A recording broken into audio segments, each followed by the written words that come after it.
January the 20th, and I'm sitting in the middle of Paris with Rupert Spira. We're going to talk together for Blueprints for Awakening. Rupert, these questions are designed to unfold and explain your teachings and are asked in the context of the teachings of Ramana Maharshi, which reflects the ancient wisdom. There is the fundamental question, who am I? Who are you?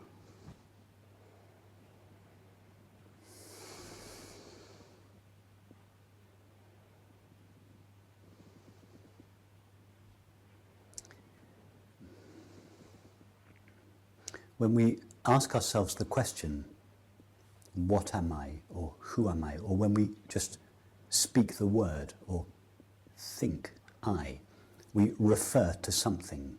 I is the name that we give to that which is most intimately known. It is the word we use to refer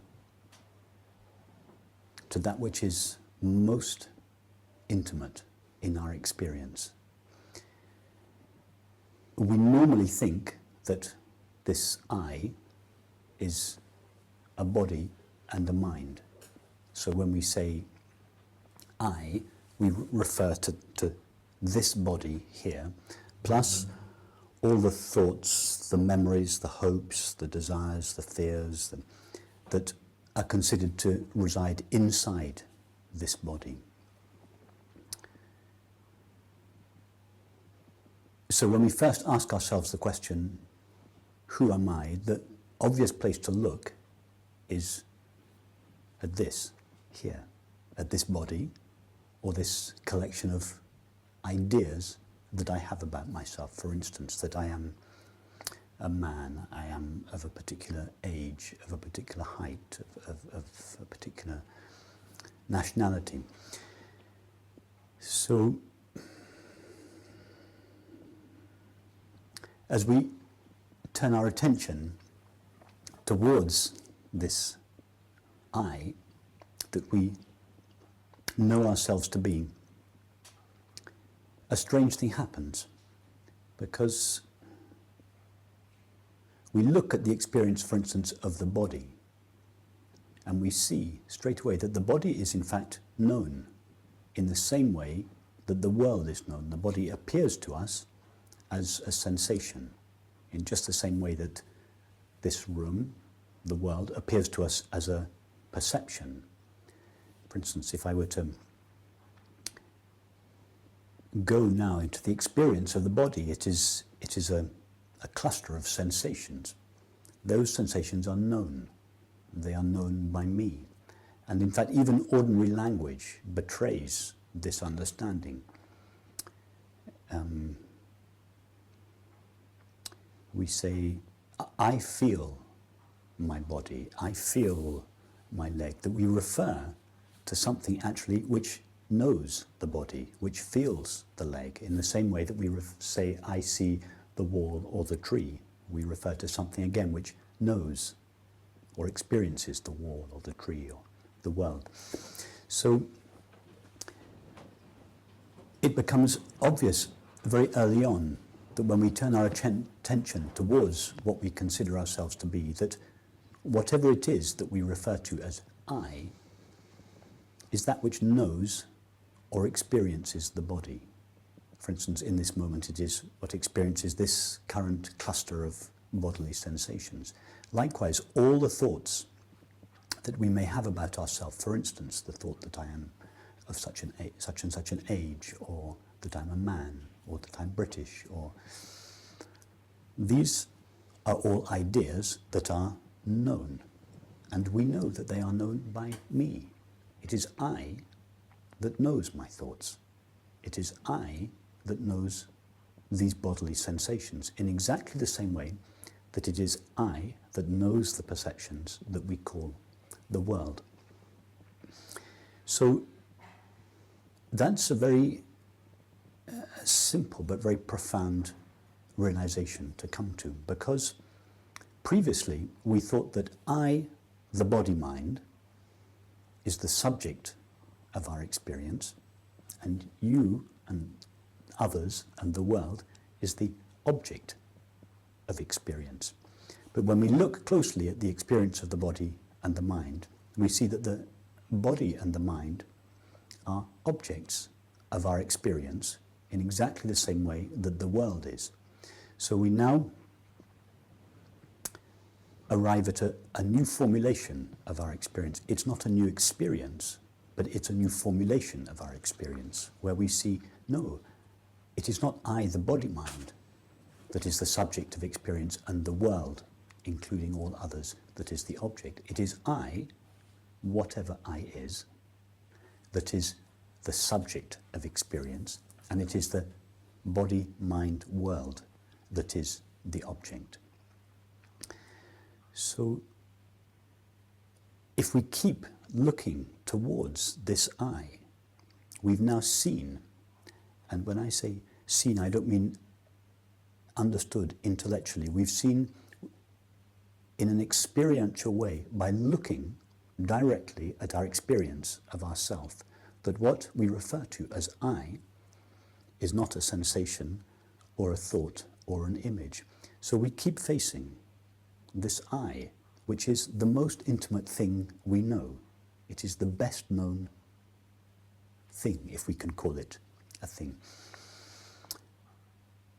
We turn our attention towards it, and a very strange thing happens when we do this. We try to look in the direction of this I, this subject of experience. And we don't even know in which direction to look, because any direction is a direction within the mind.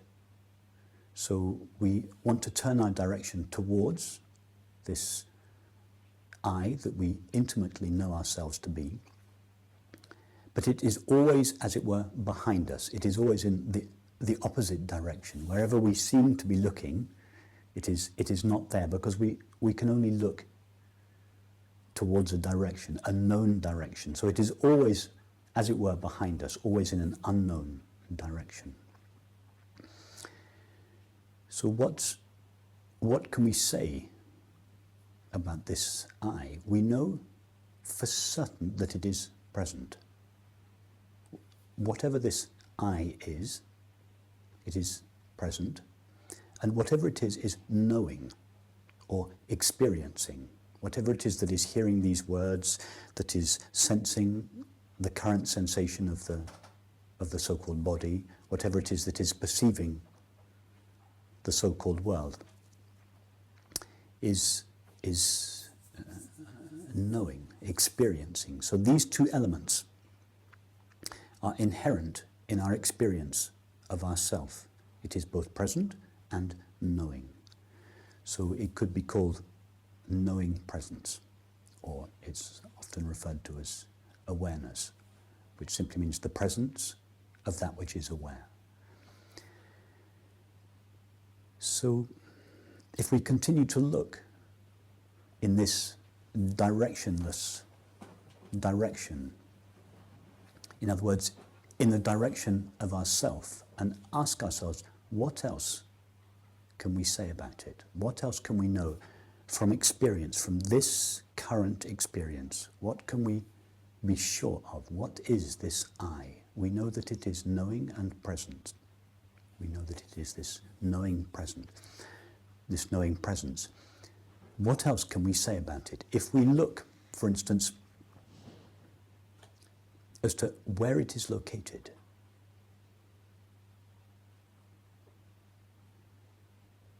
we find that it has no known location, because in order to be located somewhere, it must have some objective quality. In the same way that at a relative level, we can say this chair is located in a room. We know that it's there because the chair has qualities that we can observe in this room. This knowing presence has no objective qualities, so there is nothing in our experience to suggest that it is located anywhere. Likewise, if we look to see where it ends, where its limits are, again, we have already ascertained from our experience that it has no objective qualities, and a limit would have to be some kind of an object, some kind of known object. And this apparent limit would appear to this knowing presence. So, in this way, if we explore anything we might say about this I, about ourself, other than that it is simply present and aware, we find that we cannot make any assertion about it from our direct experience.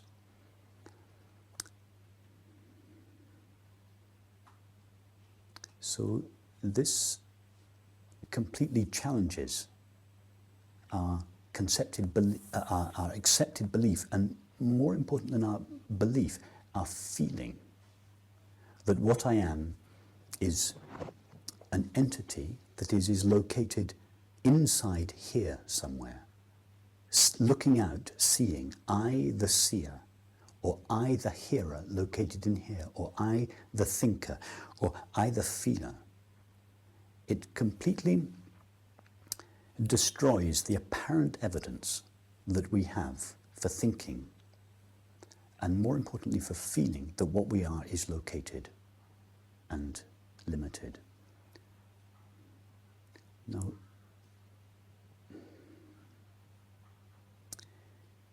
it is one thing to come to the intellectual understanding that our beliefs of being a limited, separate entity have no valid experiential foundation. But it is quite another thing to explore not just the belief, but the feeling that what I am is limited and located and separate. In other words, to explore not the belief that I am here, located here, but that I am here as a body sitting on a chair inside this room. That's a much deeper, it takes the investigation into what we are much deeper than simply intellectual understanding. It takes it deeply into the level of the body, into the level of what it is that makes me feel that I am this here and not that there.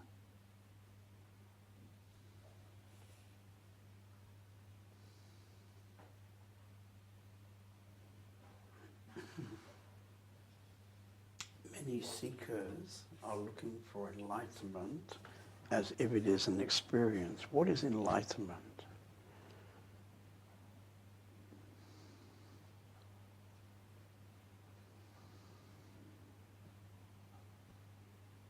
For example, would it be this moment of realization that you've just been speaking?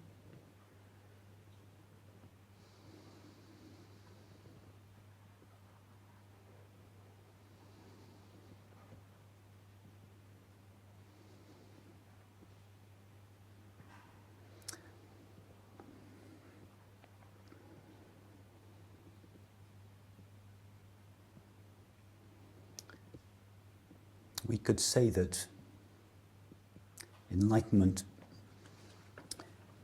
is the experiential understanding that what we are is unlimited, unlocated presence or consciousness.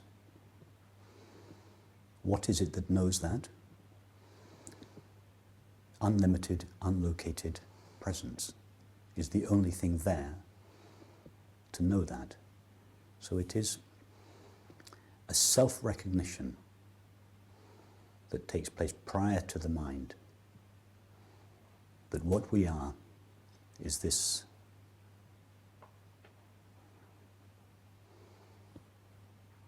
unlimited awareness, unlocated awareness. But that's not the end of the story,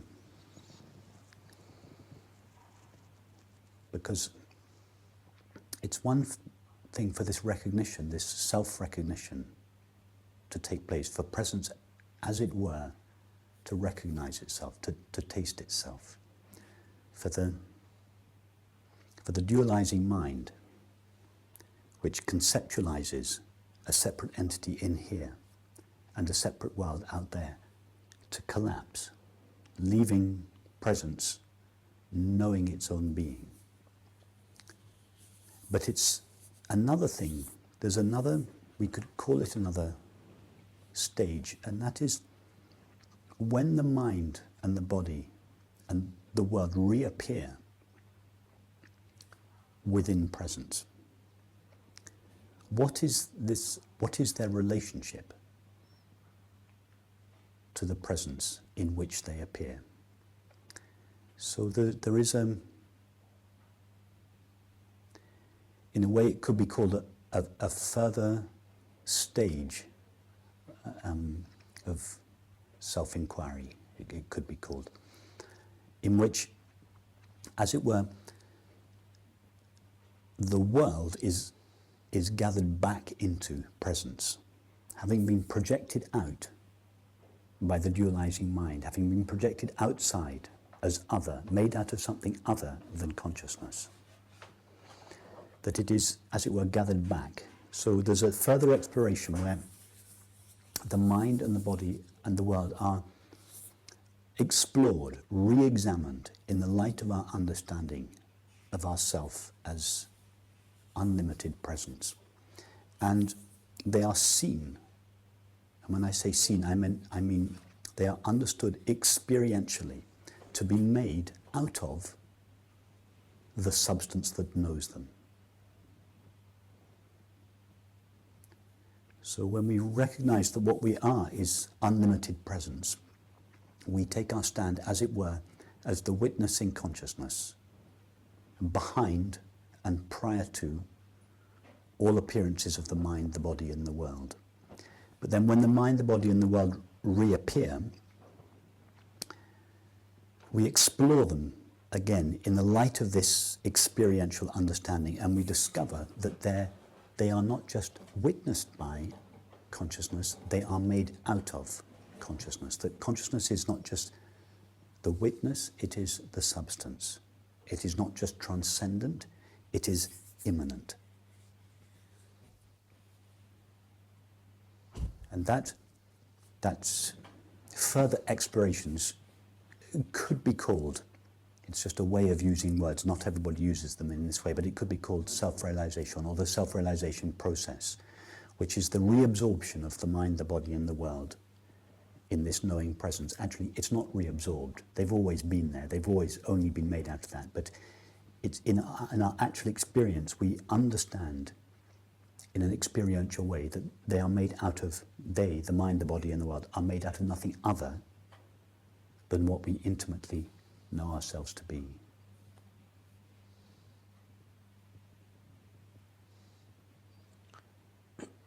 Are there any qualifications for enlightenment? Is practice necessary? And if you feel it's necessary, what form do you advise? Can you repeat the second part? If it's necessary? If you feel practice is necessary, what form do you advise? What form would you teach people? From the absolute point of view, the only qualification, if we can call it a qualification, is the presence of consciousness. Because enlightenment is, consciousness is recognition of itself. There is nothing else there in that recognition other than presence, all alone with itself. So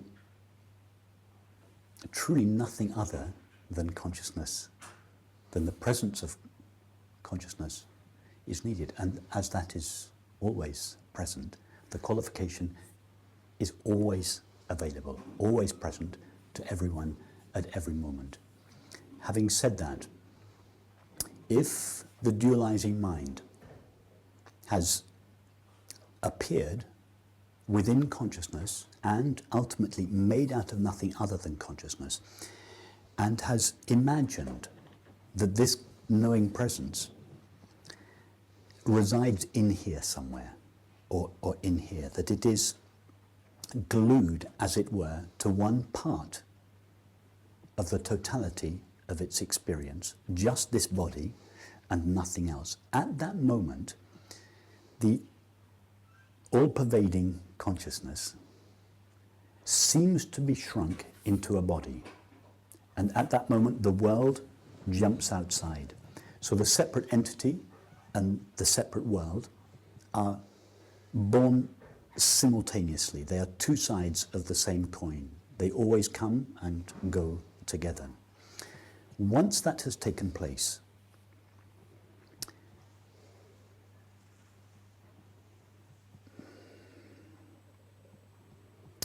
the knowing of our own being is veiled. The knowing of our own being as unlimited, unlocated presence is veiled. Now there's another word, a very common word that we use for the knowing of our own being, and it is simply called happiness. So when the dualizing mind rises, and consciousness seems to be exclusively associated with a body, and as a result the separate world seems to be born, the happiness that is inherent in the knowing of our own being seems to be veiled. At that moment, this apparent entity, it's not that the apparent entity starts searching for this apparently lost happiness in the world. It's that this apparent entity is the search for happiness. It doesn't have a choice. They're synonymous. The sense that I am a separate person and the sense that I am looking for peace, happiness, love, however we conceive it, in the world is inevitable. So we set out as this apparent entity into the apparent world of objects, relationships, looking for the happiness that was lost when we seemed to cease to know our own being. And most of us try all the conventional means in the world. Sooner or later our search in the world ends. And it dawns on us, who is this one that is in search? Maybe I should question this one that I have considered myself to be and that has been out in the world searching for 10, 20, 30, 40, 50 years. So it is the interest in finding out who this one is that is the prerequisite. What is the motive, the fuel behind that? It is the search for happiness. Instead of searching for happiness in the objects of the world, sooner or later they fail us, and the search, as it were, turns around. We face this one, this apparent one, who is in search, for exactly the same reason that we were previously searching in the world. We want happiness, because the person is, one way of defining the person could be simply as the veiling of happiness. Happiness is inherent, but seemingly veiled in the person. So this desire for happiness, or desire for love, is a prerequisite.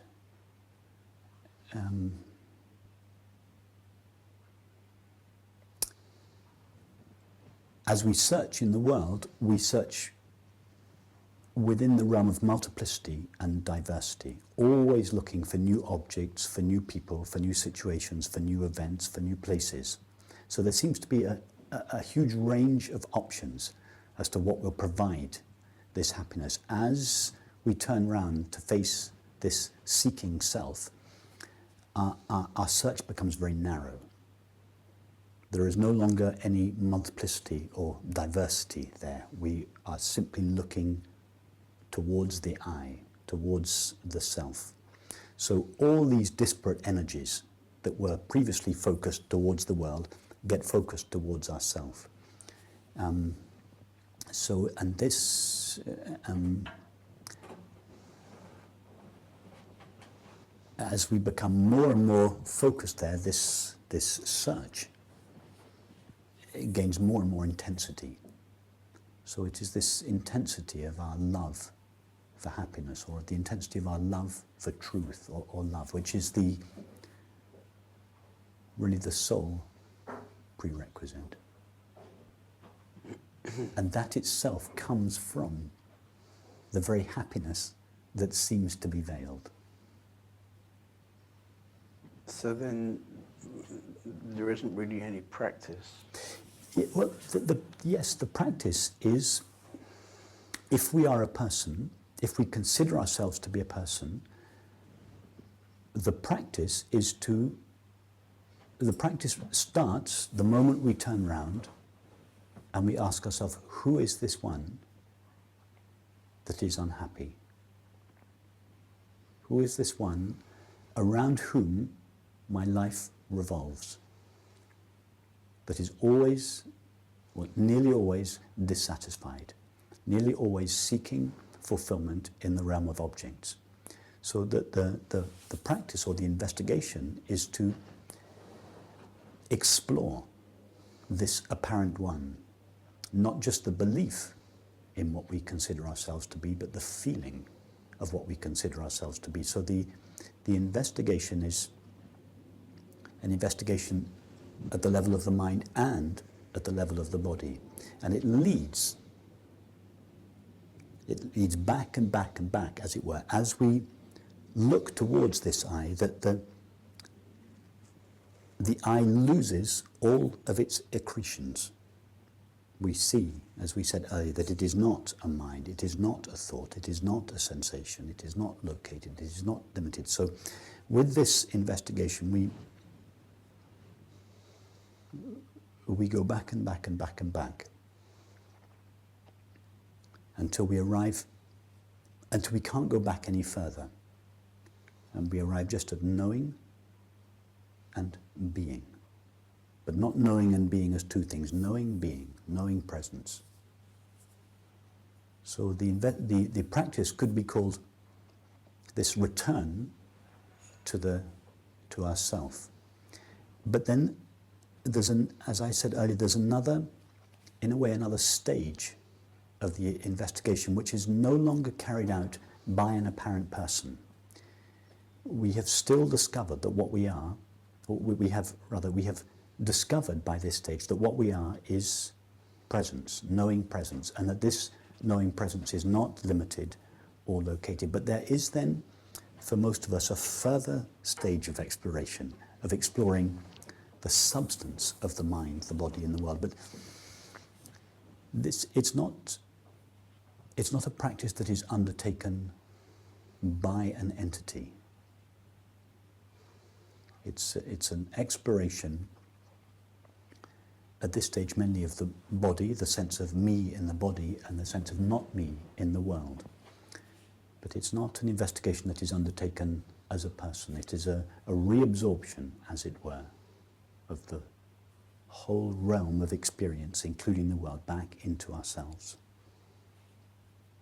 And that is a very experiential exploration, not just an exploration of ideas about what we consider ourselves or the world to be. It's an exploration of the actual sensations that comprise the body and the perceptions that comprise the world,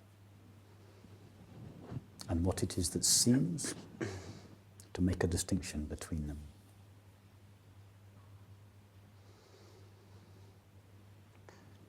So you haven't actually used the word self-inquiry. I haven't used the word self-inquiry, but I've been talking non-stop about it. Right, but you actually are actually telling us a lot about self-inquiry. Yes, and it's an inquiry into. By the way, I'm not avoiding using that term in any way. I have no problem with it.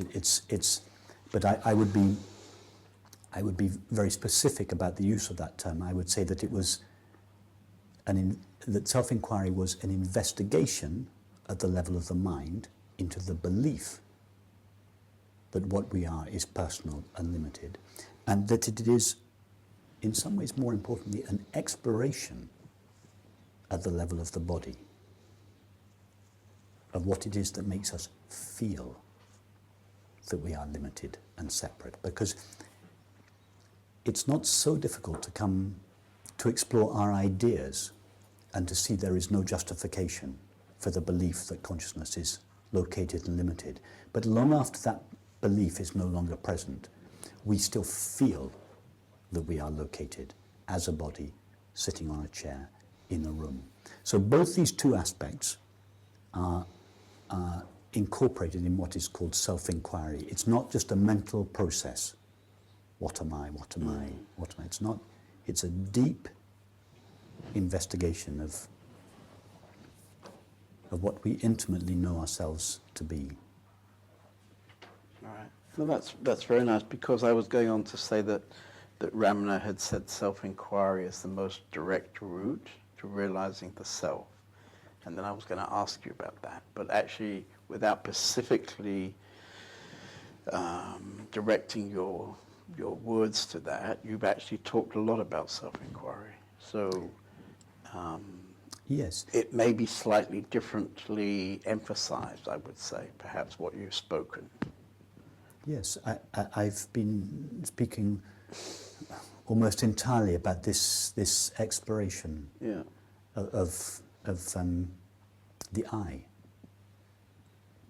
which to begin with seems to be a body or a mind, but that as we look towards it, it loses the accretions that we have, the layers that we have surrounded it with, the beliefs, the belief upon belief upon belief, one sensation supported by another sensation, this dense network of beliefs and sensations that seem to comprise the separate entity. As we look for it, we find no entity there. What is our experience of the body in this moment? If we close our eyes, the body is just a cluster of sensations. Do we find whatever it is that is hearing these words inside that cluster of sensations? No, we don't. What is our experience of the head? It's like a tingling cluster of vibrating sensation. We look there. Do we find something, an entity, hearing, seeing, thinking? No, we don't. So all this, as we explore our experience in this way, that the I loses all these accretions, and it stands, in the end, at a certain stage, it stands revealed, as it were, naked, without all its clothes on, without all the beliefs and the sensations with which we have surrounded it. And yes, I think it's true to say that it's the most direct, because any other means that this separate entity might engage in order to find its true nature involve this apparent entity doing something. At some stage, that doing, as it were, has to turn round and face the one who is doing. And that moment of turning round is the moment when self-inquiry begins. It's the return home, the return journey. It's not a progression of this separate I through various practices towards a goal. The separate I itself, the apparently separate I itself, comes under scrutiny. And as we look at it, or as we look for it, all its accretions dissolve, and that results in this taste of its own self, this knowing of its own self as it is, not as a mind or a body, as unlimited, unlocated presence.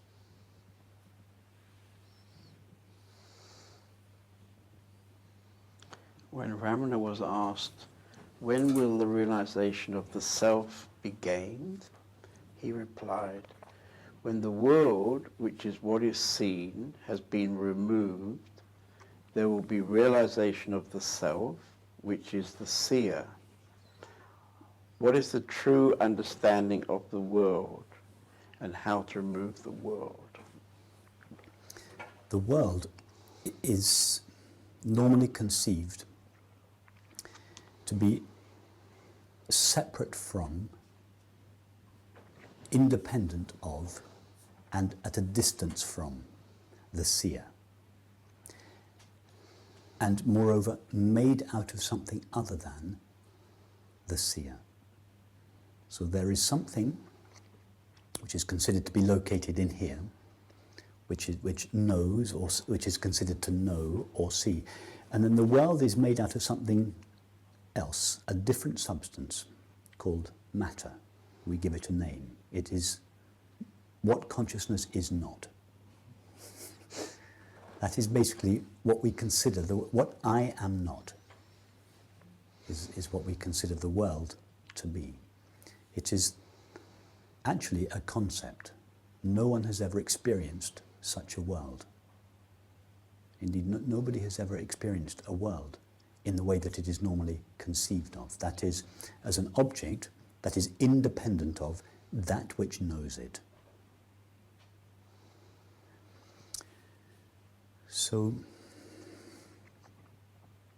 I don't remember the quote exactly, but when it is said that when the world is destroyed or dissolved or got, what's the... Yeah, well, the way, it's a little old-fashioned quote, but it's what is seen has been removed. Yes, when the world has been removed, that when the independent, the apparently independent existence of the world has been removed. Right. When its own seeming reality, which seemed to exist independent of and separate from that which knows it, has been removed. Its otherness, its not me-ness. When that has been removed, it will experience to be one with that which knows it. In fact, even more intimate than that, because even in the formulation, it is one, the world is one with that which knows it, it's still, there is the admission of two possible things, a knower and a known, albeit very intimately joined together. But it's even closer than that.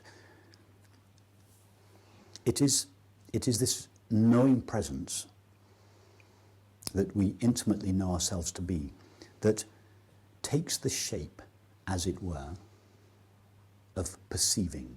The substance of perceiving is made out of knowing or experiencing. It is only the dualizing mind that then rises and says that the knowing part of experience resides here and the existence part resides there in the world.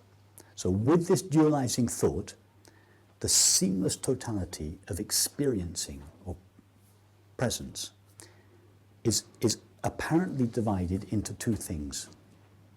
A knower located here and a known located there. That separation never actually happens. It just seems to happen. When we explore deeply, and this is what is meant by self-inquiry, when we deeply explore the nature of our experience, we find that knowing and being never for a single moment separate. It is not even possible for them to separate because there are not two substances there. There's one homogeneous substance that cannot be separated into two things. When that becomes obvious, the world is experienced as an expression of ourself. That is, as an expression, as it were, closer than expression, as a modulation of ourself, as the shape that our very own self takes from time to time, as it were. But as long as the world has some otherness about it, then I am equally going to have some otherness. The world is going to reside over there, and I am going to reside in here. So the separate I and the separate world, they both arise together in presence, and they both subside together in presence. They're two sides of the same thing.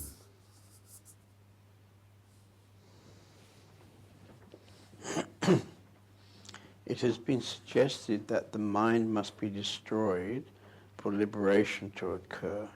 Do you have a mind, and how to destroy the mind? I don't have a mind, and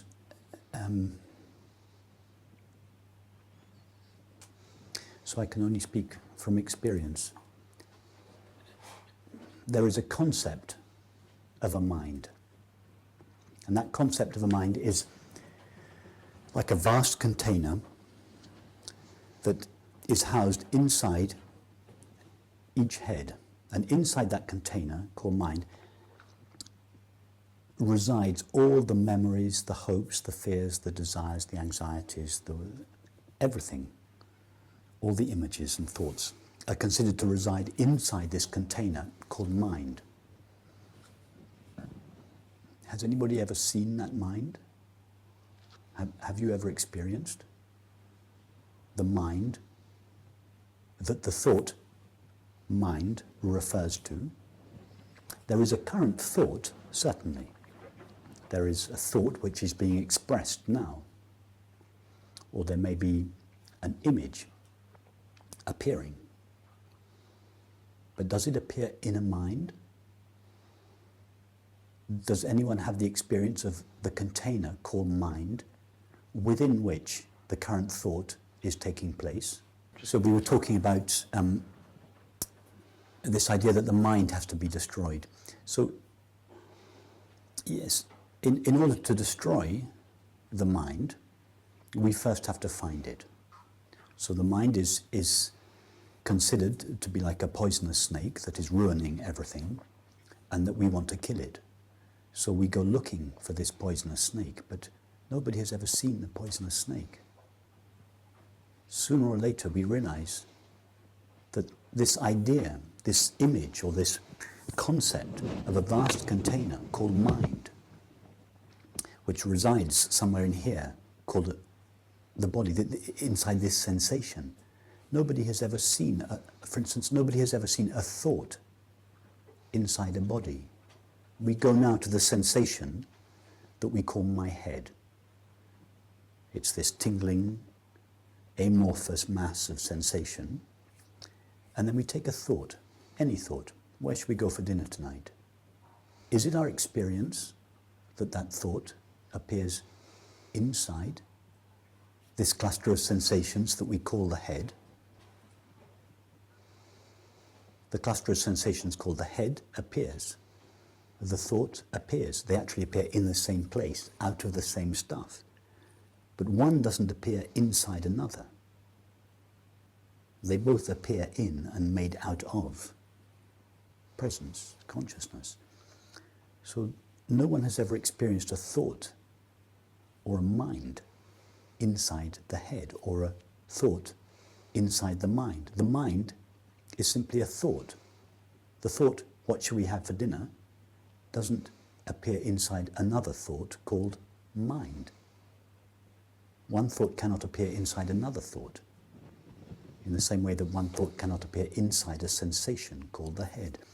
So it's about seeing clearly, experiential understanding, not intellectual understanding, experiential understanding. That is what is referred to as the destruction of the mind. Seeing clearly that it is absolutely non-existent in the first place. That it has no reality of its own, that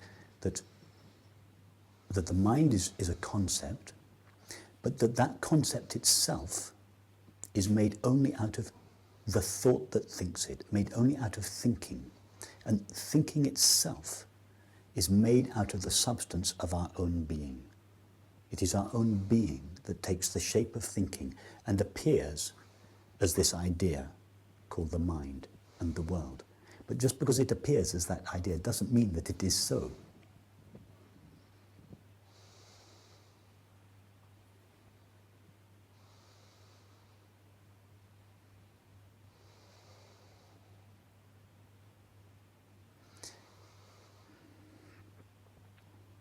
we could go perhaps more specifically to one part of thinking, one part of the so-called mind, which is the dualizing mind. The thought that specifically identifies consciousness with this body and seems to locate consciousness as a result inside this body, and as a natural corollary to that belief, seems to locate a world outside. So that particular thought is, as it were, the rogue thought. That thought never truly separates the seamless totality of experience, but it seems to. But again, even that thought, which we could call the dualizing thought or the dualizing mind, and I call it that to distinguish it from many, many other thoughts that we have, in which duality is not inherent. Just this particular category of thoughts in which apparent duality is inherent. Even those thoughts don't need to be destroyed, because they are fed on the belief that what they refer to is real. They are fed on the belief that it is true that I am located in here, and that the world is located separate, distant, out there. Once that is seen to be untrue, then the dualizing mind just slowly dies. It dies of understanding. It is no longer fueled by the belief that what it says is true. It is seen to be so obviously not true. It's just, we've explored our experience, and the ideas that the dualizing mind presents are just seen not to marry up with, not to corroborate our experience, and they simply become redundant. And that doesn't mean that we can't use everyday language where apparent duality is implied in order to negotiate everyday life. These old concepts are still used, in which time and space and separate entities and objects seem to be given credibility. So we can still use them, but they're no longer beliefs. They're just ideas. They're just concepts that are used when necessary. They're no longer beliefs, and more importantly, because we no longer believe in them, we don't feel that they are true. We just use them. It's a kind of language. So, no, nothing needs to be destroyed. What about the tendencies of the mind? They can be called vasanas in Hindi. Must these be removed before self-realization can become permanent? And if so, how to remove these tendencies?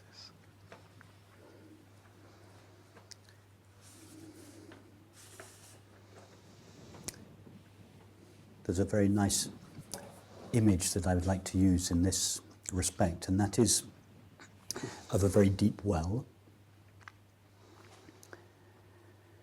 in which many creepy crawlies live. And normally only the creepy crawlies that live at the surface of the well are alive and active. The ones that live in the depths of the well are in hibernation, fast asleep most of the time. But every day, for a short period of time, the sun is directly above the well, and its light shines straight down to the bottom. At that moment, all the deep, dark, creepy crawlies wake up, and they start coming towards the surface. And the sun continues to move over, and they quietly go back to sleep again. So these tendencies, or vasanas of the mind, are like these creepy crawlies that live in the well. They live at all different levels. There are some on the surface with which we're very familiar. the places where our buttons get pressed. They're pretty obvious and they're unique in each of our cases, and they die away very quickly, fall away very quickly when it becomes obvious that what we are is not limited or located. These immediate expressions of separation, all the defense mechanisms, the strategies, they very quickly drop away. But the deeper ones are less obvious. They take time. This is as it were, the taproot of separation, the deepest, darkest places where the sense of separation resides. And it resides right deep down in the body, not in our thoughts, not in our feelings. So what is it that allows these deep, dark, difficult feelings to rise to the surface? It is the presence of the sun above the well. So what is the presence of the sun? The presence of the sun is the presence of consciousness. So it is turning and facing this presence all the time. When I say facing this presence, that's a metaphor. What I mean is taking one's stand knowingly as this presence, as this open, infinite, all-pervasive, loving presence, and allowing, or we could say offering, everything in the body-mind to this presence. So it's like we allow the sun of our presence to pervade the body. We open ourselves completely to it, allow everything to come up. We have absolutely no agenda with it. There is no need anymore to keep all these deep, dark, difficult feelings suppressed, because the one who is afraid of them is no longer present. The one who is afraid of them has already been seen to be non-existent. So there is no longer any agenda with the character. So the character, sometimes it may begin to display itself a little bit more colourfully. And it's very common. Some people say, I thought I was going to get more peaceful as a result of doing this. Actually, I feel more disturbed now, more agitated than before. And it's not really a sign of more agitation. Truly, it's a sign of more peace. But it's because we are taking our stand more and more as this welcoming presence, that all these feelings that were previously suppressed through fear, they seem to be too dark and too difficult to deal with. Now, they're just like the weather. We allow them to come up. So it's this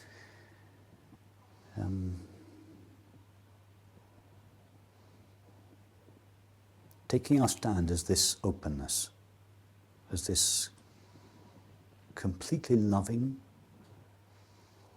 unjudging, indifferent, disinterested presence that allows everything to appear.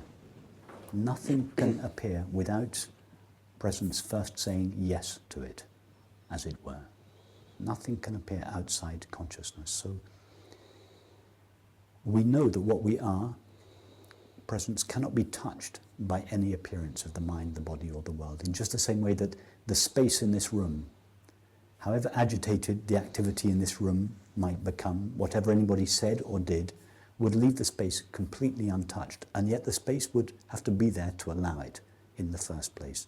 Presence is the same. Presence is this loving, open space in which all possible shapes of the mind and the body can appear, but we know that what we are ultimately is untouched by it, and therefore we don't need to have an agenda. And it's that lack of agenda, that lack of resistance to these tendencies, these characteristics, that allows them to come out of hiding, to show their face. They're not going to be crushed anymore. They're not going to be judged. They're not going to be disapproved of. They're just a little ripple of energy passing through presence. And there's a finite number of them, if we can say there's a number. They're finite. Why? Because they're objects. So they come up, and that's different in every case. So that's a process that takes time. And it's as these tendencies come up and are offered, exposed to the light, and are, as it were, dissolved by the light of awareness through no effort, through no attempt to get rid of them, just to allow them, just to love them. As that happens, we become more and more established in the peace of presence. It becomes clearer and clearer at an experiential level that what we are is untouchable, and yet gives itself utterly and intimately to every appearance. So this process of allowing everything, loving everything, welcoming everything is the process of, as it were, becoming stable in this experiential understanding. And it's a process that happens naturally, but at the same time we can also cooperate with it.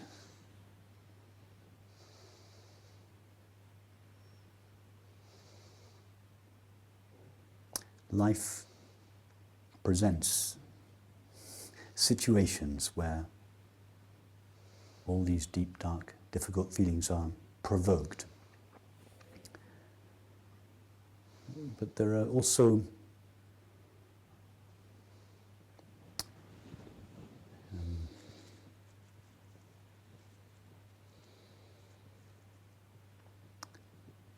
ways in which we can cooperate with the process. For instance, we normally feel very strongly that what we are is located in here, behind the eyes, thinking, or in here, in the chest, feeling. So we can imagine that what we are is not located in here. We can imagine that we're located in the space behind our body. A very strange thing happens when we do that, because that, if it's true that we are unlocated, then we should feel ourselves in that way, to be unlocated. Not just to think that we are unlimited consciousness, but to feel that we are unlocated. So if we try to do that, a very interesting thing happens. We feel a resistance to begin with, because we're so accustomed to identifying ourselves with a body. So if we make the effort, for instance, to reside in a space, for instance, behind us or above us, it's like a spring. There is a habit to begin with that pulls us back to feeling located in the body. So the attempt to do this reveals old habits of feeling on behalf of a separate entity, of feeling limited and located. And as these habits, in other words, this is a way of these creepy crawlies at the bottom of the well, waking up, thinking, no, I'm dense, I'm located in the body, I'm made out of matter. So this is one very loving, cooperative way of, as it were,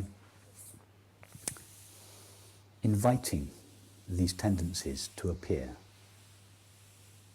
To say, please come, I want to discover what you are made of. Come and show yourself.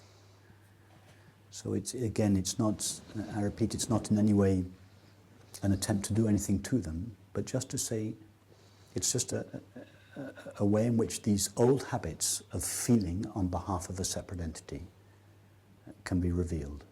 Life will reveal them anyway. But these are just beautiful ways in which these frightened little creatures at the bottom of the well can be encouraged to show up and to be loved for what they are and to be let go of. Yeah, that's nice. What about destiny?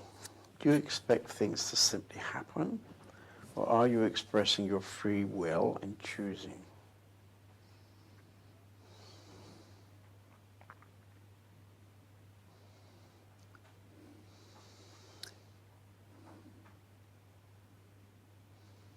It depends what you mean by you, or it depends what you mean by your free will. Whose free will are we referring to?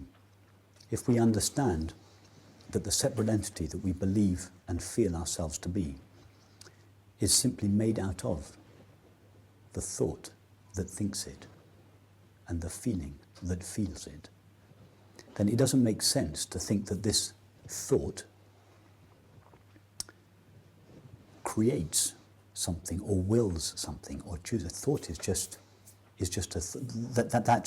that entity is just made out of that thought. It's non-existent as an entity. So it doesn't make sense to think that this non-existent entity has free will, or indeed any kind of will, or that chooses anything. It's like saying, does the pink elephant sitting under your chair have free will, choose, decide, think, or feel?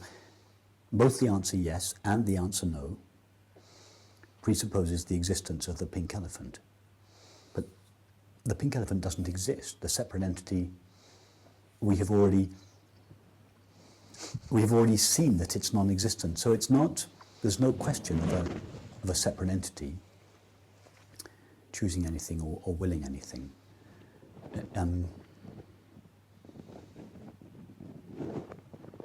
Our experience is that thoughts appear not just in us, but they are made out of us. So the substance of a thought or the substance of thinking is made out of consciousness. Consciousness has the freedom to take any shape, all possible shapes. William Blake, the poet, said, all things possible to be believed are an image of truth. All things possible to be believed. Or, he could have said, imagined, sensed, or perceived are an image of truth. And in that sense, everything that takes place is an expression of this unlimited possibility of consciousness to take all possible shapes. So yes, at that level there is complete freedom. In fact, when we talk about freedom, we refer to this quality that consciousness has to take the shape of all possible appearances. That is why it is called freedom. So it is freedom for consciousness. It is not freedom for a non-existent entity. So freedom is one of the words that is used sometimes to qualify consciousness, because it is inherent in its nature. It is by definition, it is freedom itself, because it can take the shape of all possible appearances. It has many other names, such as peace, because at the same time as it takes the shape of all possible appearances, it is not touched by any of those appearances, in the same way that a television screen can take the shape of any image, however wonderful or awful, but the screen itself is never touched by the image. Consciousness is never touched by any of the appearances, although it gives birth to every appearance. And for that reason, it is known as peace. It is often called love. And it is the same reason. It is because everything that appears, it is because consciousness gives birth to everything that appears. Everything that appears comes out of presence. It's not that it comes out of it and remains somewhere else. It is always only presence. It's the relationship of any object, any apparent object to consciousness is so utterly intimately one that the very substance of every object is only consciousness. Consciousness gives its own substance, like a mother giving birth to a child, to every appearance. And for that reason it is known as love. It is this absolute, utter intimacy with all things. So I'm developing your question a bit, but yes, so freedom, peace, love are names that are given to qualities that are inherent in consciousness, and just in the same way that it is never a person that has freedom, in just the same way it is never a person that is peaceful, and it is never a person that loves or is loved. It is always, love is always peace, freedom is always, as it were, presence tasting its own being, knowing its own self as it is, not through the veil of the apparently dualizing mind. You're using this word love Yes. right now. I mean, I think this is a word that causes a lot of trouble for people. Like this thing about the mind should go. Could you say something about mind in the yeah, about love in the situation of as you would feel, actually. I don't want to pin you down to a particular. If you could just unfold a bit more about this word love. If we were to stop anyone on the street that had never heard about non-duality or Ramana Maharshi, and ask them, what do you mean by love? Most people would describe it in one way or another as a dissolution of whatever it is that keeps us apart or separate from the so-called other. So just in common parlance, when we talk about falling in love, we refer to this experience where we kind of lose our boundaries, we lose ourselves in this, whatever it is that we refer to as love. So even in the normal understanding of the word love, there is this deep intuition that love is a dissolution of the boundaries with which we normally surround ourselves, with which we normally imprison ourselves.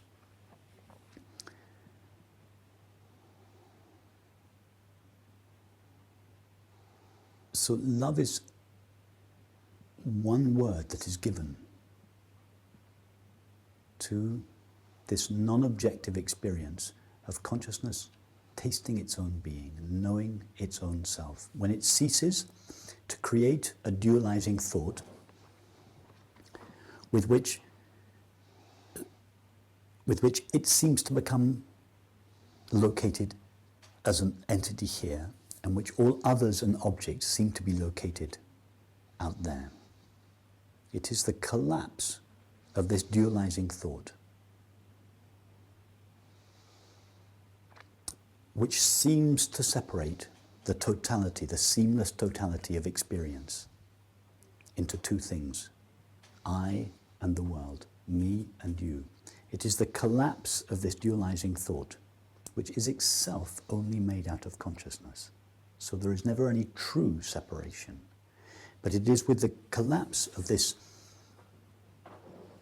separating line that is made only out of thinking and feeling that the seamless totality of experience, as it were, recognizes itself. And it is that self-recognition that is called love. So, of course, when the mind reappears out of this non-objective experience, the mind, as usual, or as nearly always, misinterprets the experience. The dualizing mind reappears, it immediately creates a a person in here and another person out there. And it says, I, in here, love you, over there. That is just a complete misinterpretation of the experience of love by the mind, which was not there during the experience. It knows nothing of the experience of love because love is defined by the absence of mind, the absence of those qualities that seemed to separate us, that we imagined separated us, that we imagined separate the totality of experience. When that collapses, experience goes back. It doesn't go back because it's always only ever been this seamless totality. But it knows itself as that. It recognizes itself as that. And that recognition is what we call love. Now, when we as an apparent other meet a friend, and something about this meeting seems to precipitate this recognition of our own being, we call it love. When exactly the same thing happens in relation, say, to an object or a work of art, the apparent seer in here and the apparent object seen out there collapse in this experience, and then we refer to exactly the same non-objective experience as beauty.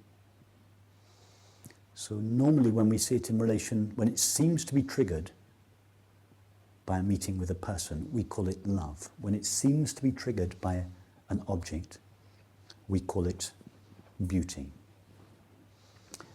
When it seems to be triggered by the acquisition of an object, we call it happiness.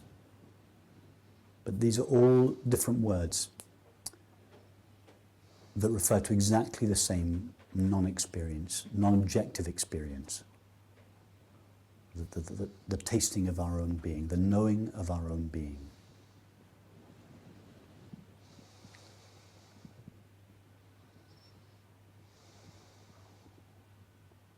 That was an attempt to say something about love which I should really not do.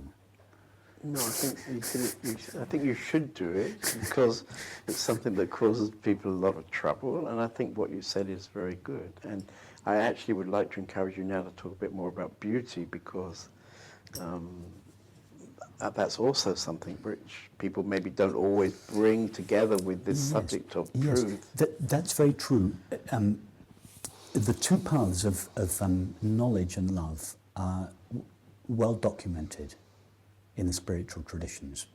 The path of jnana and the path of bhakti are well known, but there is a third path, the path of beauty, which is very rarely spoken of.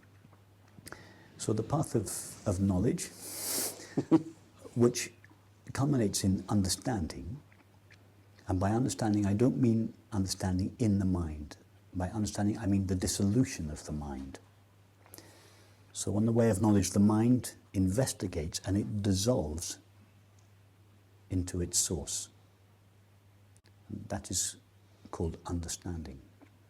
In the path of bhakti, we go more with our feelings than with our mind. We don't find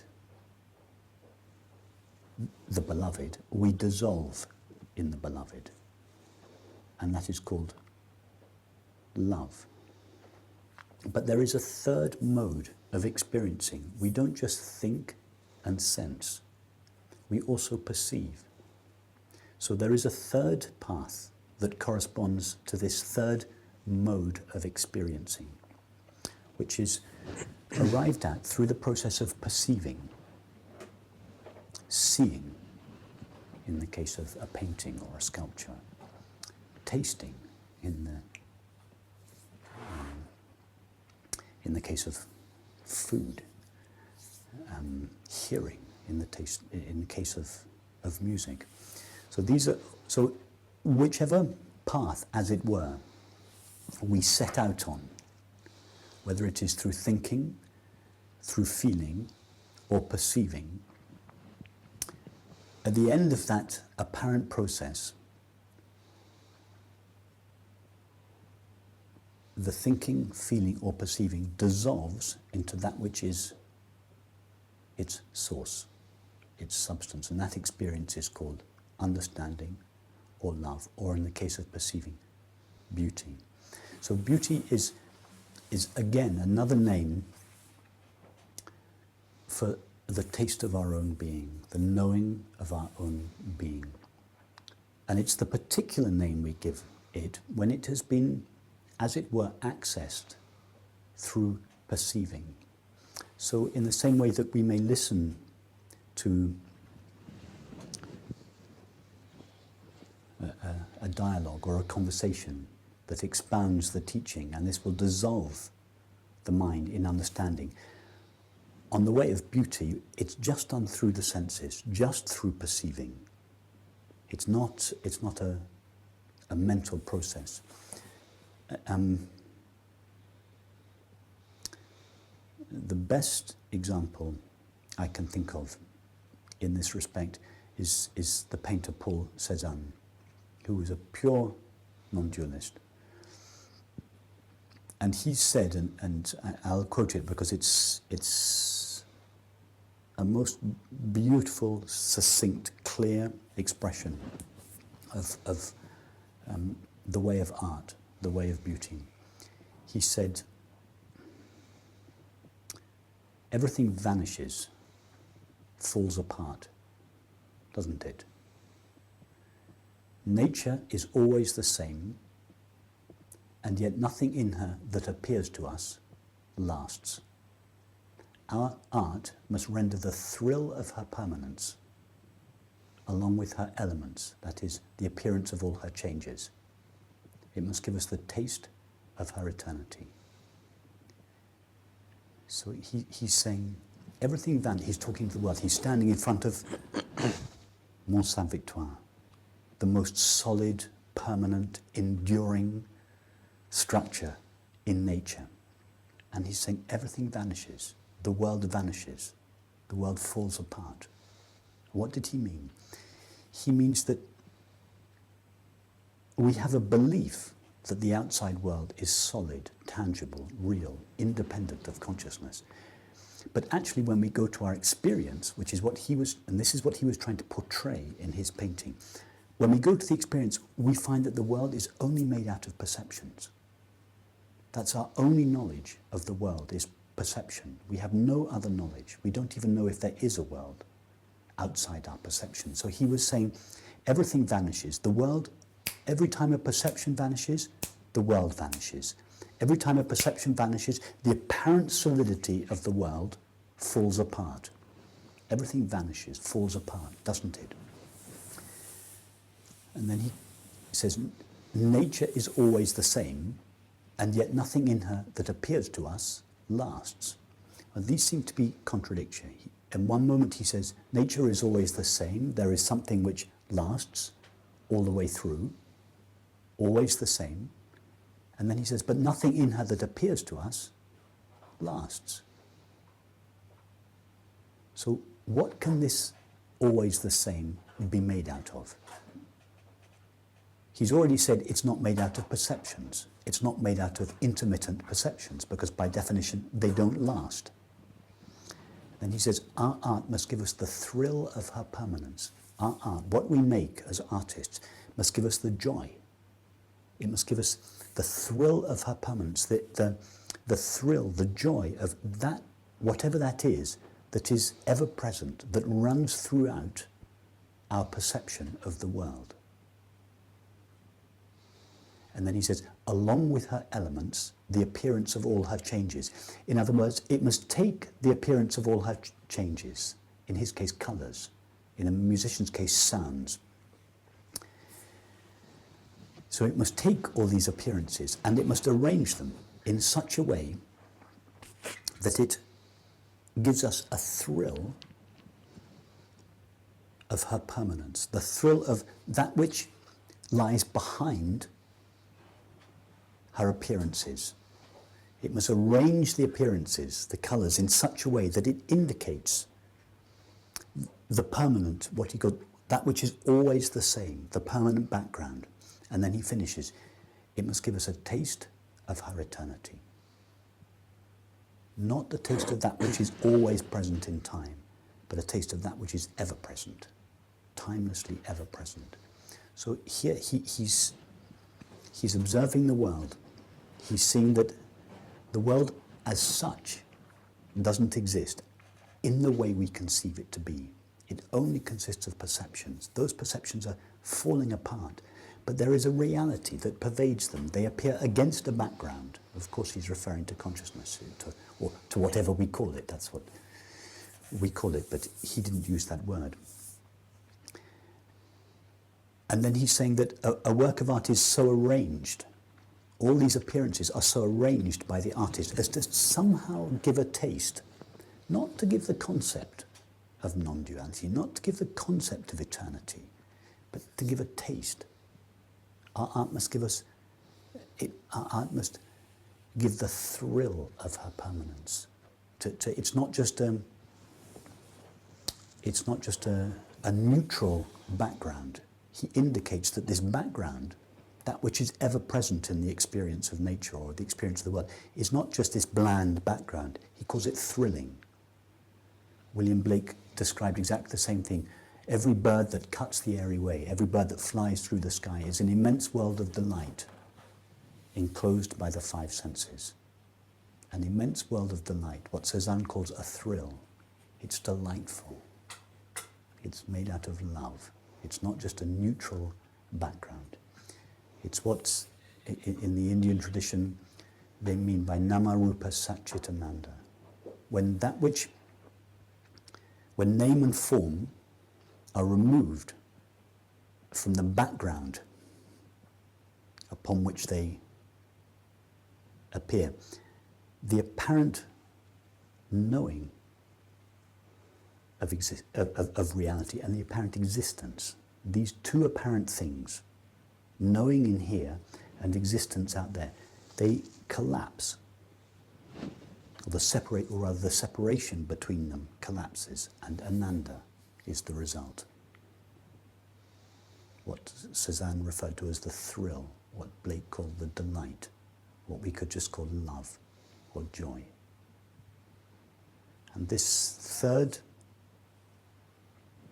path is made available through the senses, through sensing, through hearing, through seeing, through touching.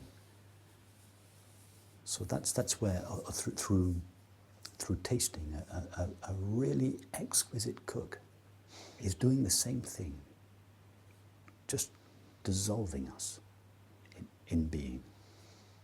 It gives us the taste, not just the idea, how intimate is a taste? It goes straight, this way of beauty, it goes straight in. It doesn't go through the mind, like these words have to go through the mind before we dissolve in understanding. It goes straight to the heart, straight, unmediated by thinking. And that's the power of art, of a true work of art. That's because a true work of art, like Cézanne's paintings, come from this experience. So I wanted to ask you, if you look back at some of the great artists, whether it's musicians like Beethoven or painters like Michelangelo, do you have any sense if, in fact, these people were also awakened, even though apparently it wouldn't be talked about? They were talked about always as great artists, creative geniuses. It's never a person that is awakened. There's never anybody there who is awakened. So, in their case, their body minds, or the body mind of an artist or a poet, is a body mind that is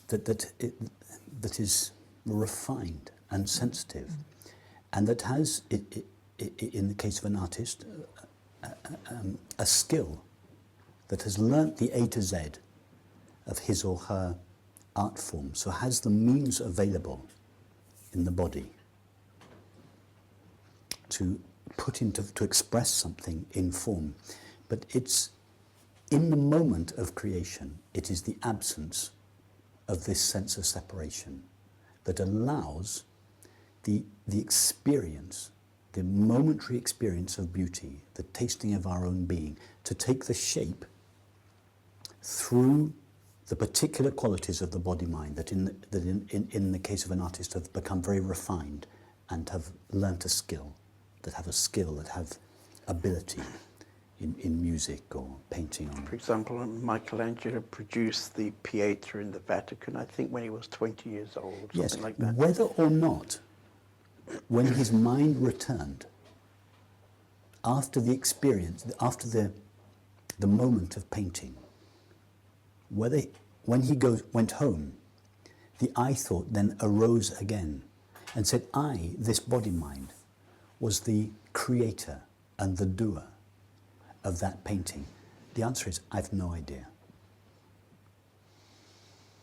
I suspect in many cases the I thought returned. But the I thought is just it's like a filler thought that appears after the event and fills the gap between perceptions. In the natural state, when thinking comes to an end, when feeling comes to an end, when perceiving comes to an end, we just remain as we are.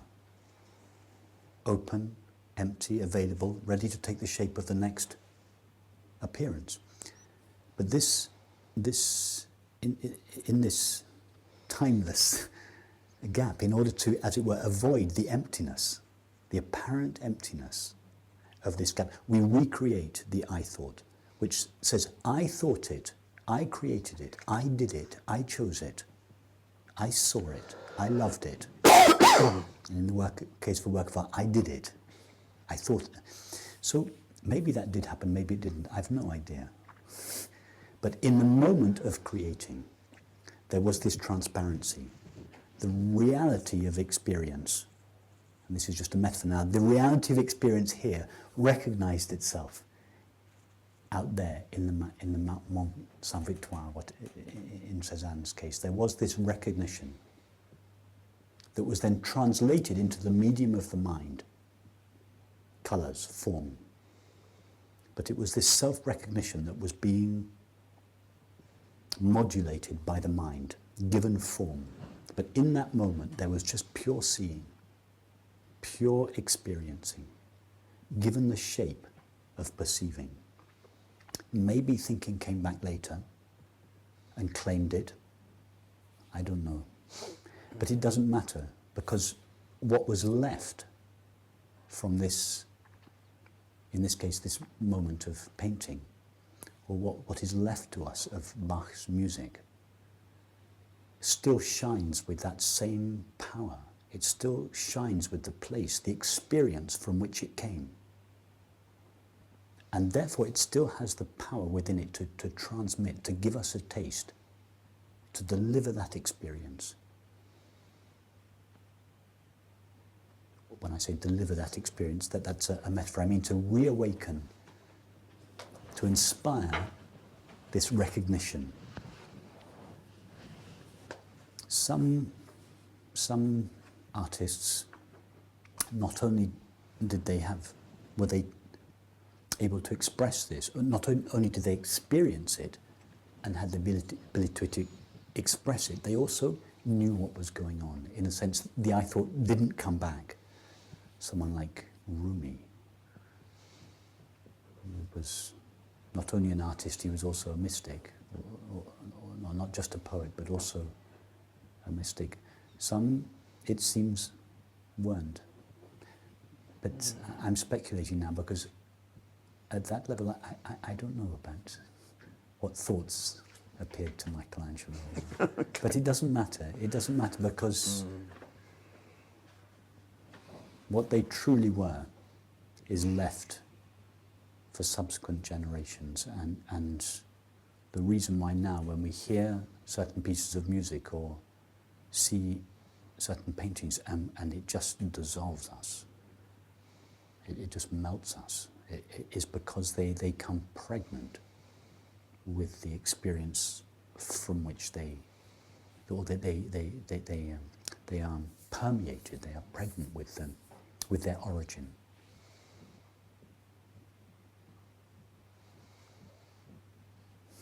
Okay, slightly now on a different tack. It appears essential to meet a master and surrender to that master. Who is the master? What is the master's role? And how to recognize a true master?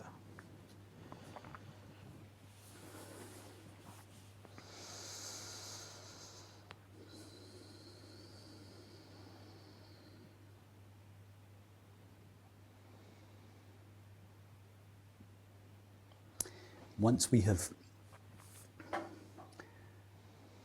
believed and, more importantly, come to feel that we are a separate entity, that belief and that feeling veils the knowing of our own being. And as a result, happiness or love seems to be lost. And everything and everyone else is projected outside. Now, what is it that initiates the return to ourself, so to speak? Because we have already seemed to contract into this separate entity, this awakening or reawakening or recognition comes in most cases in the form of an appearance that seems to be outside and other. In just the same way that when we fall in love, when we are young, we think we fall in love with a person. Later on, it becomes more obvious that actually in the experience of love, I and the other dissolved. There was no I there, and there was no person there. But in just the same way, when we have been out searching in the world for long enough, and that takes a different period of time for each of us, it is as if this presence takes the shape of a very special appearance in the world, just like it took a shape of a person that we fell in love with. It takes the shape of what we call the teacher, or a friend, or the master. And just like our lover seems to be someone outside, so the teacher seems at first to be outside, seems to be a person, seems to be an object, seems to be other. And it is this apparent other that facilitates this turn towards ourself. That's how it seems to be. But as time goes on, if we develop a friendship with this apparent other, all the qualities with which we distinguish ourselves and separate ourselves, both from the teacher, but in fact from everyone and everything, they slowly start falling away, and it becomes apparent that actually they were never truly there in the first place.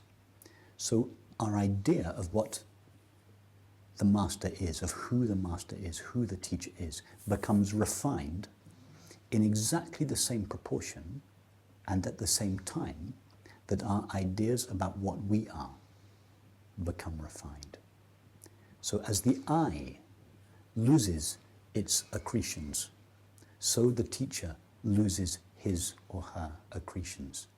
And those accretions with which we dress the teacher are exactly the same accretions with which we dress ourselves. Thoughts, images, perceptions, sensations. As we go more and more deeply, with the help of our friend, to turn towards what we truly are, what we seem to be, and what he or she seems to be, loses their apparent objectness. And there, as a result, there seems to be this merging of the two. And this is very well documented in the traditions, this merging of the teacher and the student. It's not really a merging. It's a recognition that you are always in fact one. But And of course, this can be quite shocking, yeah, because maybe you're projecting onto the master that he's kind of a bit higher or specialer than you are, and then suddenly one day you recognize that you're the same as the master. it can be shocking, and it depends on the different qualities of the style of the particular so-called master. In my case, it wasn't at all shocking because the whole thing happened so sweetly and just saturated with friendliness. There was no rejection of my projection. Every time I tried to grab this person, I was just grabbing the wind. I mean, there was nothing there.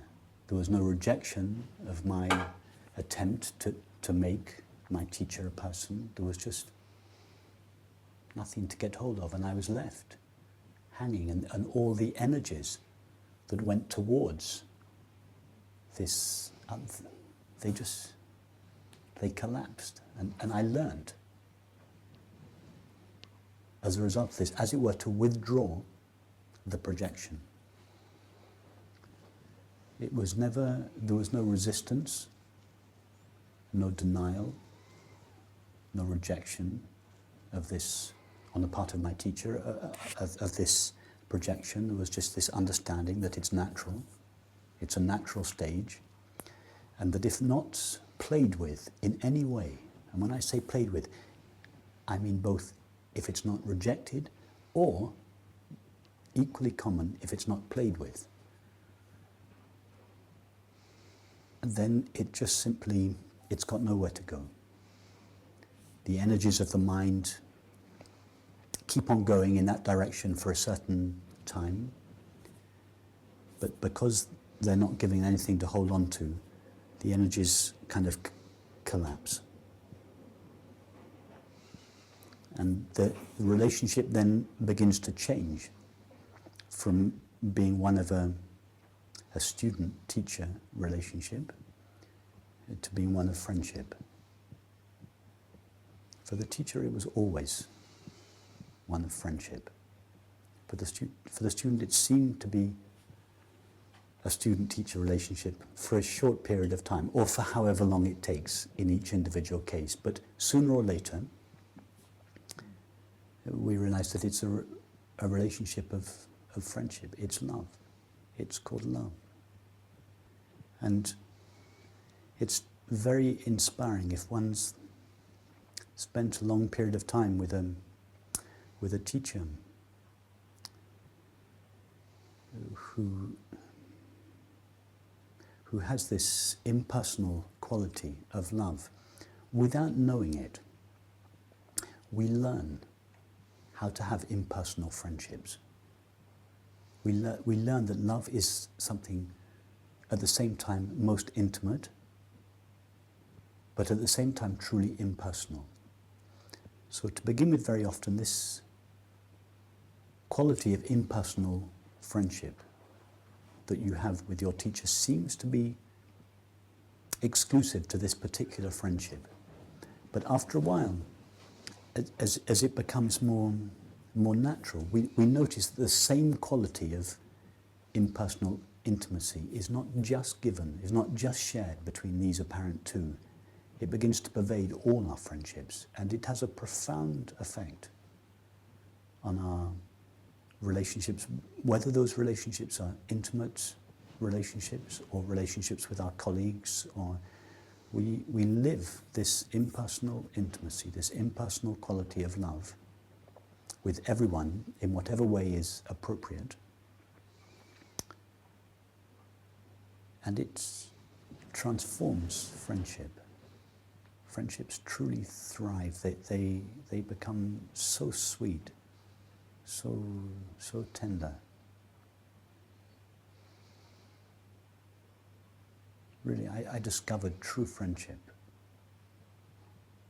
when I met my teacher, and I don't mean by that I didn't know what true friendship was. I did. Of course, like everyone, I loved friendship, love. But I was as it were, shown the direction. And when I say shown, none of this happened through words. It was all just through spending time together, that it became more and more obvious, and that I noticed it began to, that my other relationships seemed to have this same quality of impersonal intimacy. I mean, you mentioned earlier about bhakti, which is devotion. I mean, in a way, what you're describing is this bhakti devotional quality, I think. Yes, to begin with, it may seem that it's devotion for a person, for a teacher. But if the teacher is truly impersonal, then the teacher gives you nothing, there's nothing there objective for your devotion to hook itself onto. And slowly, and in some cases, as you referred to earlier, it can be a little bit abrasive, but in my case it was very slow and gentle and sweet, that our love, which seems to be love for a person, is very slowly turned around, reorientated towards the true object of devotion, which is the self. So all devotion is in the end only devotion for one thing. And if the teacher doesn't need your devotion for his or her own self-image, something about the relationship, the friendship, enables our devotion to find its true home, to find its true place, which is presence. And you don't even know it's happening. You don't feel that you're being turned around. Or again, in my case, it's not, there's no violence. It was effortless. I didn't even know it was happening. I just noticed afterwards that it had happened. I looked back and I thought, those old projections, those old ideas about my teacher, that they're just not there. There's just this friendliness, this tenderness, and my devotion has found its home, found that for which it was always longing, but it was never in the direction of an object or a person. It turned in on itself. It found its own heart, as it were.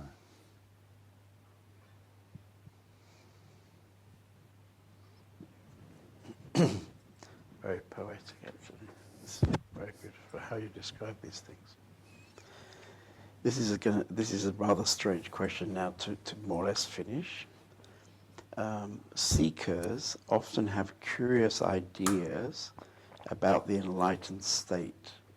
Please describe your typical day and how you perceive the world.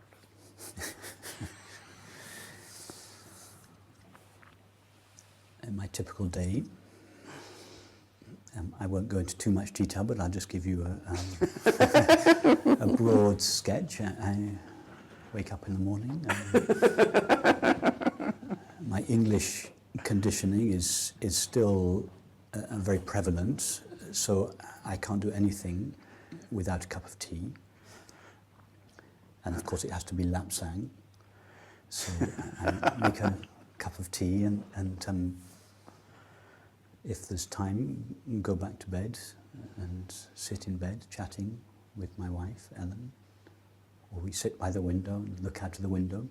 But sometimes there isn't time for that, so when I get up, still make a cup of tea and get on with whatever business the day has in hand. I won't go into too much different detail, but it's a balance, as we were talking earlier, between my work as an artist in my studio and answering a great deal of correspondence from people who have read my book.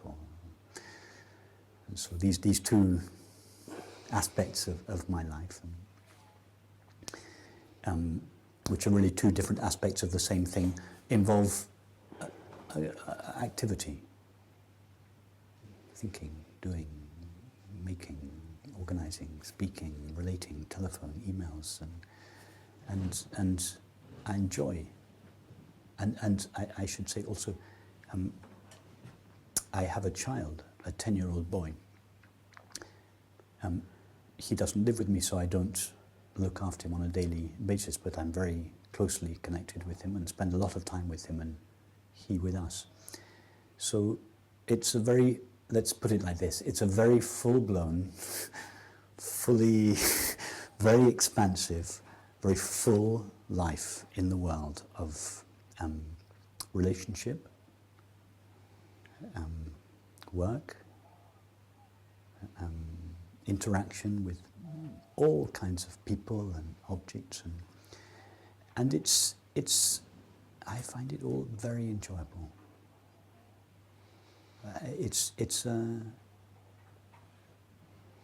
In all these different ways, I find love and beauty and intelligence is expressed, and expressed in uniquely in each way. With my son in one way, with my wife in another way, with my assistant in my studio in another way. But it's writing in a particular way, making another way. But it comes from the same place. It's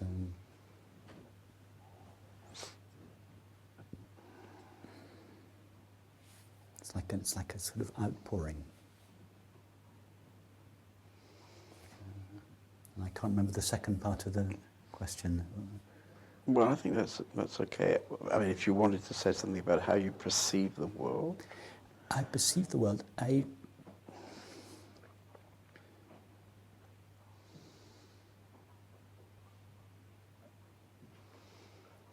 experience that what I am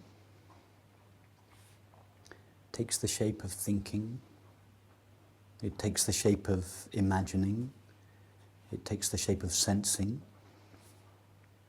and it takes the shape of perceiving. So I feel that it's myself, and by myself I mean this knowing presence that takes the shape of perceiving. For instance, this perception, that it is made out of that which knows it, that it is made out of myself. So I perceive the world, that I take the shape of the taste, the delicious taste of lapsang tea in the morning, and then I take the shape of this nice conversation that I have with Ellen, and then I take the shape of the light coming in through the window, and I take the shape of the sound of the telephone as it goes, I take the shape of the email that comes in, I take the shape of the subsequent thought. It's this presence taking the shape of thinking, imagining, sensing and perceiving as like a kind of flow, always being itself, always remaining itself, but always taking the shape of new forms. Always the same as itself, but always different as the shape of thinking, imagining, sensing and perceiving that it takes.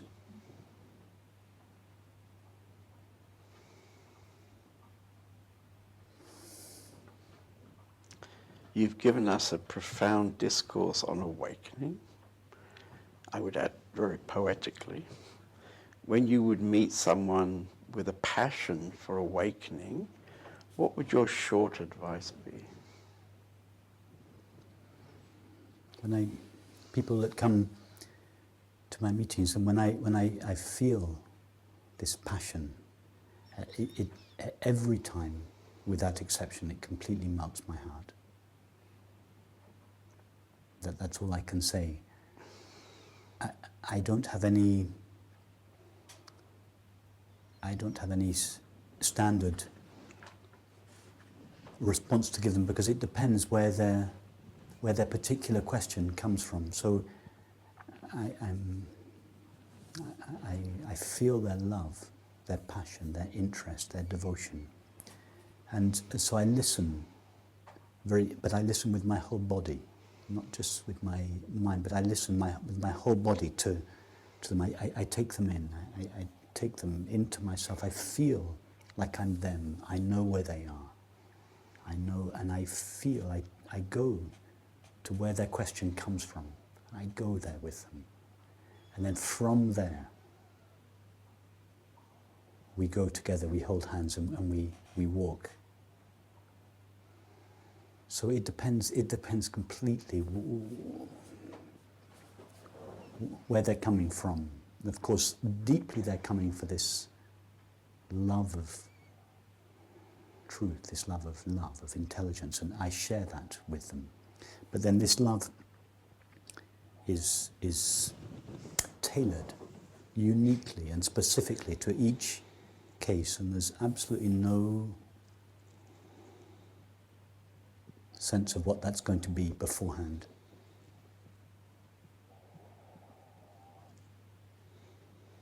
It's just this deep listening, and that's as much as I can say. Thank you.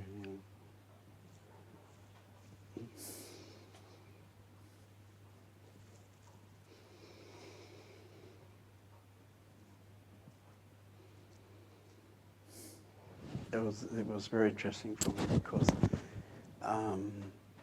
I think you have a very I don't know how to explain it, but it's anyways poetic or creative, even maybe the right way to express a lot of things. It's very unusual, I think. So it's very interesting when you have this history of many years of pottery making. And I don't know, something very, very lovely, very lovely. Yes. I mean, I didn't even realize it at the time, but what I was doing, what I was exploring in my work as an artist it was an aspect of self-inquiry. Right. It was exploring the nature of experience. Right. It was only later that I came to realize that, to formulate it. And I was brought up in the kind of classical Advaita school where it was all the path of jnana and the path of bhakti, and my love of perceiving, my love of art, my love of beauty, I always felt a little bit apologetic about it in the traditional Advaita, and it wasn't until I met my teacher that I realized that my love of truth and my love of beauty were the same thing, and that for me was, that was an explosion. Yeah. It just liberated my love of beauty. Right. Right. And I realized, yes, that's what it was about all along. It was kind of brought in line with my deep love of truth. Yeah. I realized it was the same thing, and that expressing it, that making things, was exactly the same as one would express love with a friend, or that one would express intelligence through words or writing. That was so exciting for me to realize that. Right. No, I can understand that completely. Yeah. It's not much.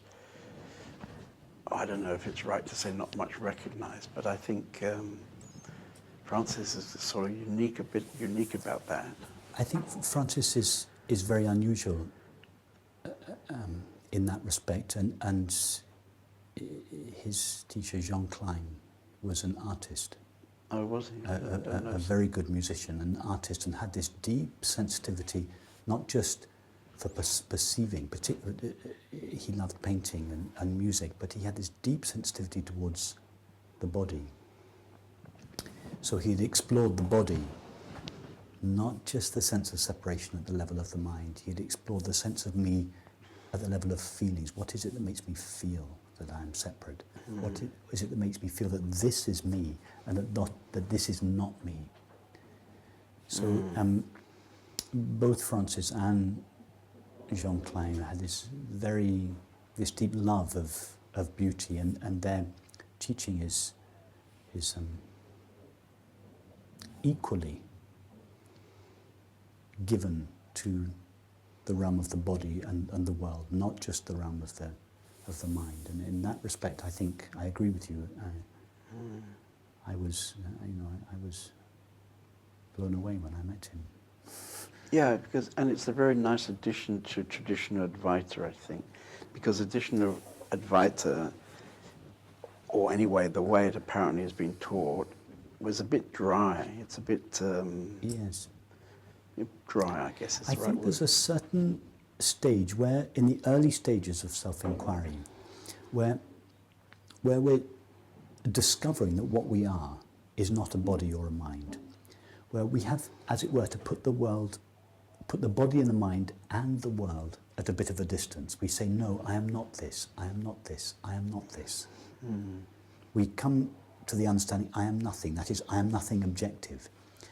And this is the traditional position of the witness. But then we have to go on from that and discover that I'm nothing objective, but this presence that I am is also the substance of everything. So I'm not just nothing, I'm also everything. And I think some schools, some traditional schools got, as it were, stuck at the witness stage. And they kept the body, the mind, and the world at bay as this rather dangerous abode, this dangerous realm that obscures consciousness, and therefore it's a bit dangerous. And I grew up with that. I grew up with 20 years of that. The world, don't get lost in the world. It's dangerous.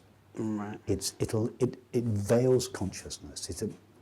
And there was a. It's slightly true also in this early stage when you're really. Absolutely. It's for many of us, and for me it was absolutely necessary. I was able to put all that at bay and give attention to presence. And that's so important because it establishes the presence of consciousness and the primacy of consciousness. But if we stay there, and I stayed here for a long time, we remain in this slightly aloof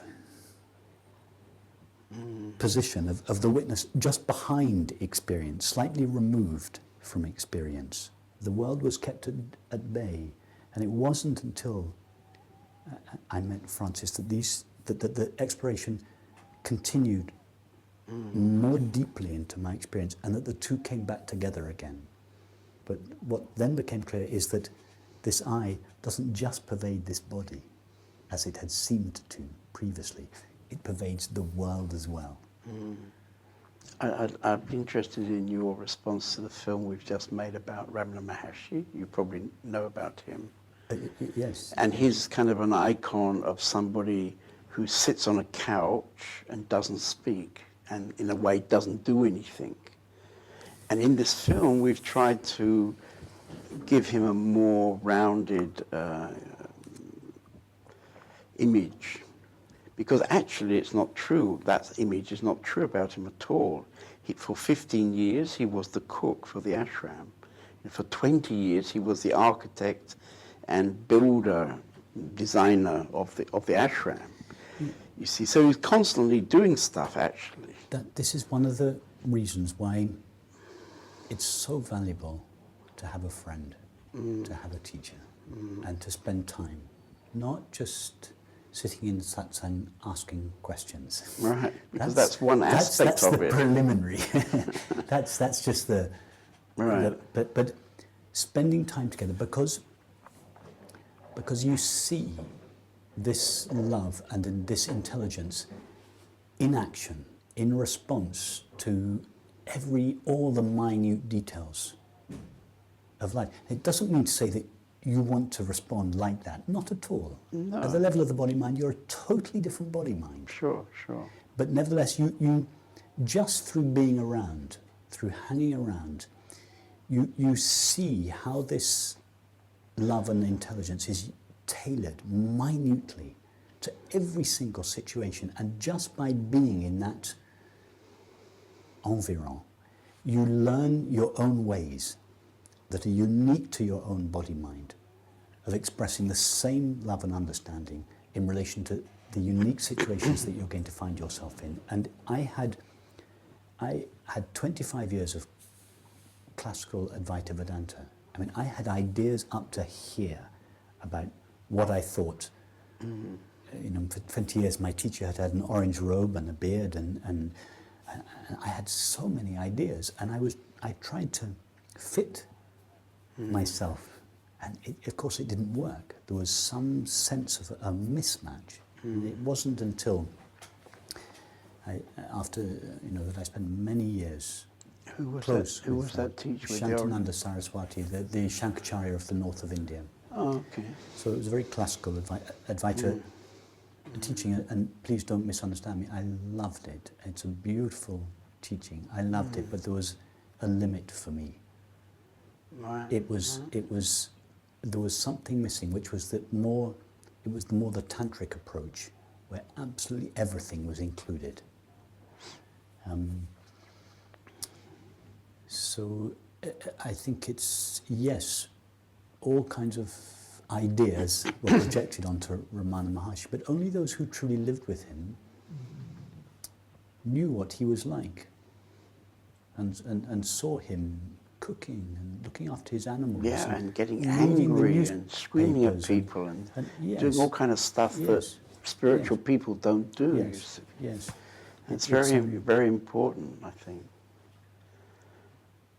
It's why it's a beautiful thing and a valuable thing to have a friend, to be with someone who is established in this love and understanding, and just by being together, you catch it like we catch flu from each other. You don't know when it happened, where it happened, why it happened, how it happened, and you don't mind. The important thing is to catch what he or she has. Sure. Nice. Yeah, well, I was interested when you said lap song, because I used to really like that tea. And one day in our community, I told people I really like Earl Grey. And I just realized now, I've been drinking Earl Grey now for 3 or 4 years, and I never have a lap song. I really used to like it. Please make a note about that. Come and visit me in England. A very nice cup of lamp song in a very nice cup and saucer. Oh, yes, good. Yeah, well, you're dropping with tiredness. We should have something to eat. Well, I'm not so tired now. It came and went a bit. Yeah. But probably some food would be good. You still filming? Or are you asleep? No, I